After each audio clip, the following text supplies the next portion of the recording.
PingSunday has the special permission of Coach Chen Kangning. Please don't upload the video without the permission of Coach Chen and PingSunday.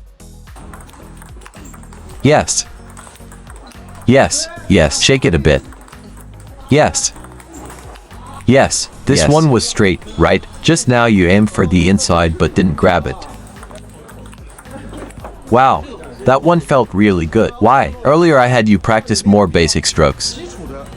Like drive and topspin, I emphasized the fingers. The coordination between thumb and index finger.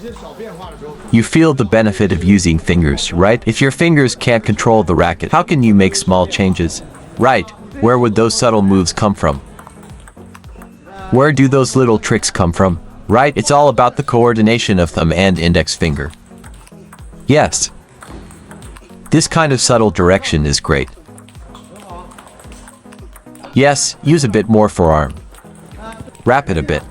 Yes, compared to normal balls. Did the ball dip down? Right, then this one forearm. Shake a bit more. Nice, play a slower topspin. Yes, shake it a bit more. Yes, yes, yes.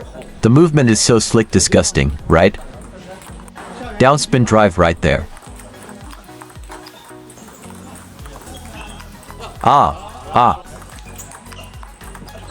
A bit confused in your shots. First forehand downspin drive was a bit forceful, making wonders.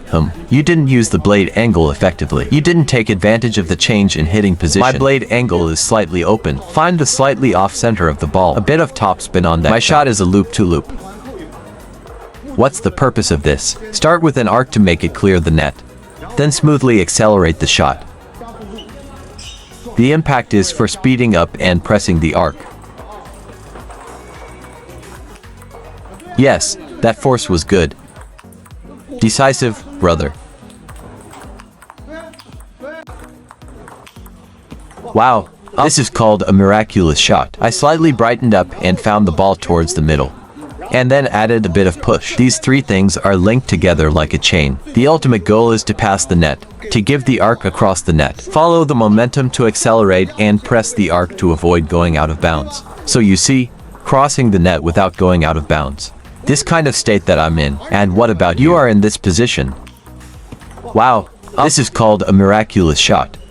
You see, the arc just barely grazed the net and the arc is exceptionally low.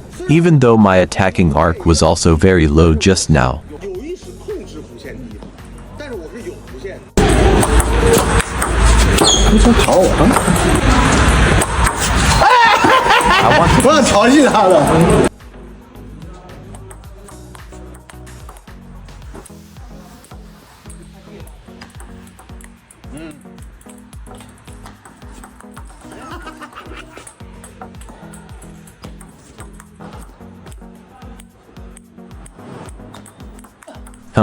A good lob.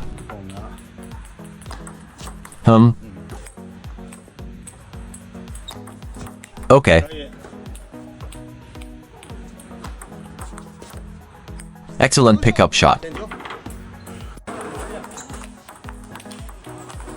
Forehand topspin. Look, is your racket angle tilted? Backhand drive against your opponent's topspin serve. Should it be more vertical? What does that mean? It means they are switching rackets. I'm not concerned about the height of the switch. The racket angles of the switch are different. Right, now after you finish the forehand, you can't relax quickly. So from tense to switching, you will unconsciously. It's the same as the forehand switch. Now going from underspin to topspin, you will confuse him with your racket. So rapid relaxation here is the most critical point because you've done a good job with your footwork. Your eyes focusing on the next shot are fine. You're mainly here, right? So why is that? He needs to switch between two switching methods. So after the forehand, you must relax quickly. Rapid relaxation is for the two switching methods. Two different switching methods, right? What does it feel like to loop and drive? Although you might think they're the same, they're actually different. Because your first shot is a drive with underspin. Right. When driving with underspin, you should have slightly. Do you still need lift for the topspin drive with your second shot? If you don't lift, what do you say? If you feel tense after hitting, the lift should still be there. Right, so you need to stay relaxed. Slightly lifted. See the difference now. Slightly lifted with the first shot. So, how can I smoothly loop with my backhand? Stay relaxed and practice more. Haha, yes, practice makes perfect. But the premise is to practice correctly. Run on the right path. Only then can you reach your destination. Or else you'll hit a wall. Since the earth is round.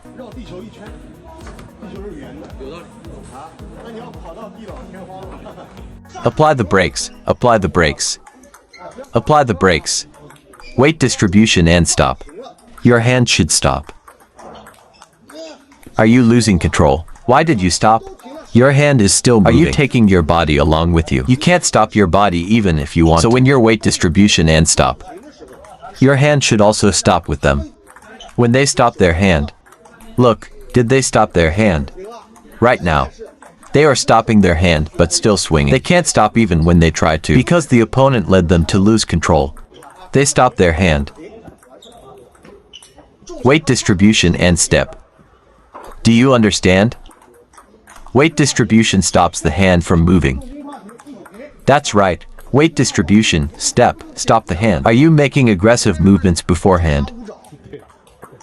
Keep it simple, add a few more. Change players. Weight distribution stops the hand from moving correctly.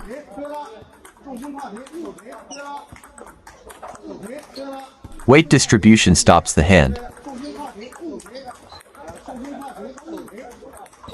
Isn't the movement concise now? They are losing control. Your weight distribution and step have actually stopped.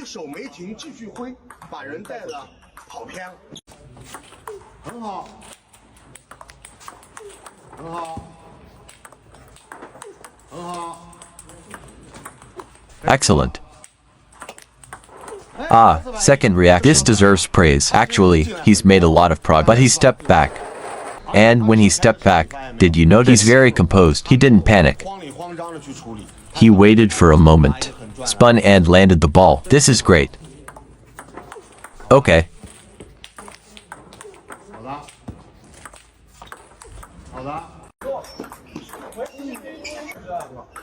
Right, that's very simple. Let me teach you a method. Step in and rotate. Remember, keep your hips slightly bent. Engage your core. Tighten up. Your core is too relaxed. Push your hips inward. Look how loose his core is. Does pushing the hips in feel like this? Right, my hips. Engage and tighten your core. Tighten both your hips and core. Do you understand? Remember to engage your hips and core. Lastly, the hips. Not pushing the hips out. Do you understand? Give it a try. Push your hips. Just push directly. Without hitting the ball, push your hips forward.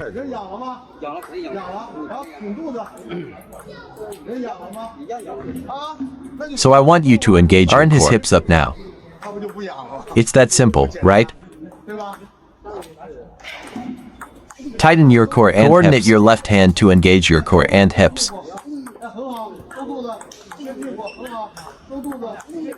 Read more about table tennis on my blog, PingSunday.com. Get free ebook and coaching advices.